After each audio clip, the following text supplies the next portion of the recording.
on Founders Square at the Neshoba County Fair. We want to shout out to Scott Bounds, Representative Scott Bounds, and our friends at the Neshoba County Fair Commission for their continued support and partnership in bringing our live coverage of the fair to the air each year, and for their help in getting our broadcast on the air. They play a part in that as well. It's a little different than a typical remote. We appreciate their efforts, their support, and their accommodations. Joining us now, Robert Bradford. He's a Democrat candidate for the Commissioner of Agriculture and Commerce of Mississippi. Good to have you. Should I refer to you as Robert or Brad? I go by Brad. Okay, Brad. So we appreciate you coming on. What was your message today in your speech? Well, my speech is clear. It's about the whole community. And being a certified emergency manager dealing with a lot of disasters that we see, we try to make sure communities get back, build back strong, and be resilient. I want to take all that along with my agriculture education, my 25 years of military experience in leading people, completing the mission, wrapped around the mitigation part, preventive, things of that nature, to take it to the Department of Agriculture, because you have to be an agency that supports all Mississippians. And if you look at today, we're having a lot of disasters hitting farms. And there are no personnel from the Agriculture Department that's even on ground to try to help assess that. See, I want to take that, what I've learned, and incorporate it into the Department of Agriculture, because agencies have to transform with the surroundings that you're in. The farmer's going to farm. You know, I'm a farmer, Bradford Farms. We're going to put seeds in the ground. We're going to do that. But what it takes is, after a disaster, because that farm in that community affects that community being rebuilt, because those are revenues coming out of that community. So I want to take the whole community approach and incorporate it into the Mississippi Department of Agriculture for future references. Yeah. So tell us about that. You have a background as a farmer, your family, right? Yeah, we have Bradford Farms. I'm fourth generation farmer. My dad he passed. So my older brother took over. We changed the name to Bradford Farms. So we used to grow cotton, soybeans, wheat. And I tell people, you know, being an African-American farmer in the Mississippi Delta back in those days, you got discriminated. My dad couldn't read or write. My brother went to Alcorn State University, majored in agribusiness, came back, took over the family farm, and we was able to shift. And I tell people this, we've been growing cotton, soybeans, and wheat all our life. So when he said, hey, man, we're going to grow vegetables, I looked at him crazy. And it was a game changer back then, because we had small gardens, but we never did over 20 acres. He wanted to plant the entire farm and peas and butter beans. I'm like, man, that's a lot of work. But it was a game changer, because that was the first time a farmer ever did that in our community. And when I said it paid dividends, we haven't looked back since. So, you know, now we still do. We still on a smaller level, depending on the contracts and things of that nature, what we grow.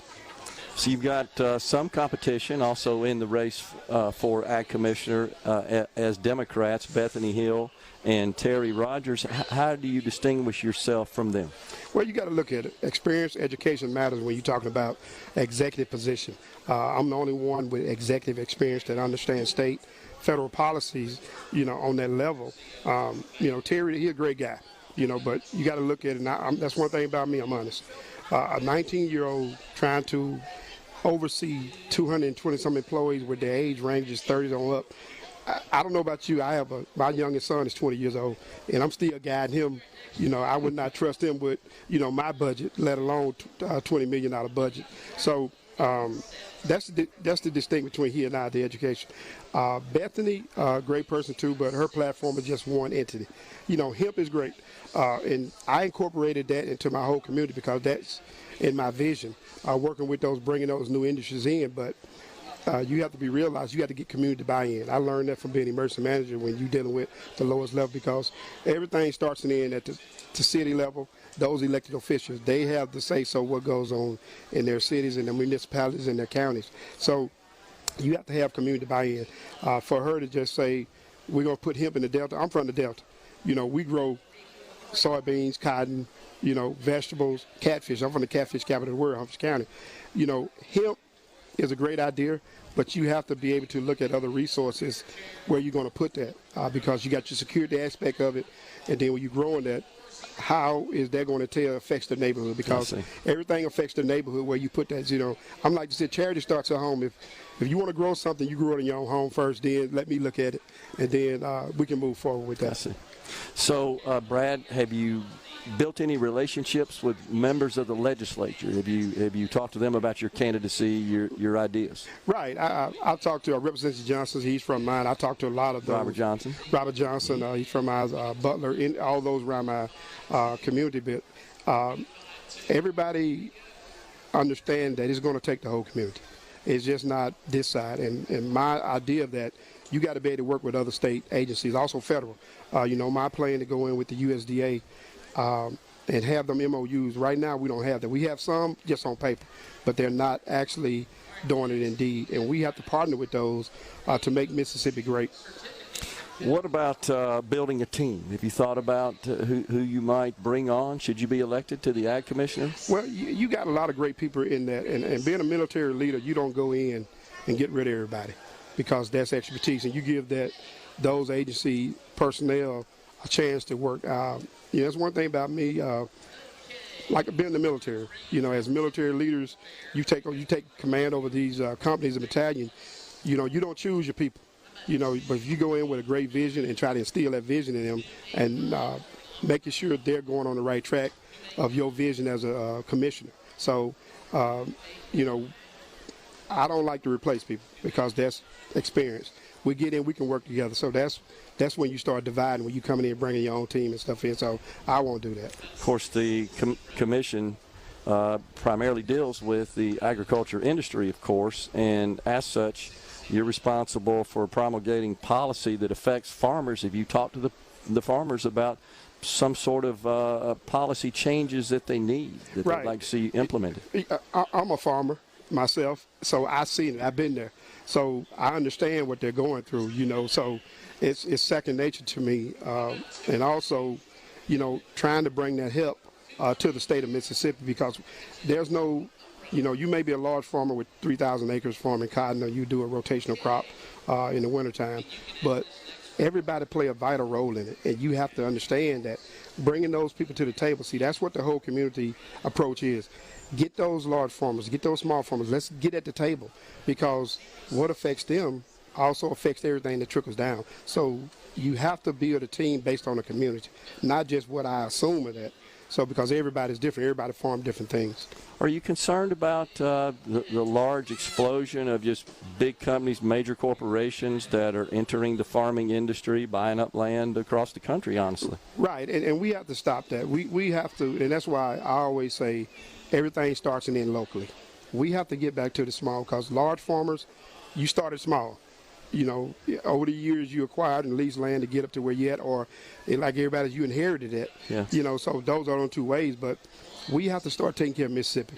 Mississippi have enough resources to be self-sustained, to be a agricultural juggernaut, but you got to have the right vision to get there.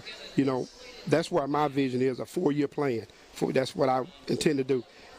If, the current commissioner, he's going on 6 years, it's too late for that.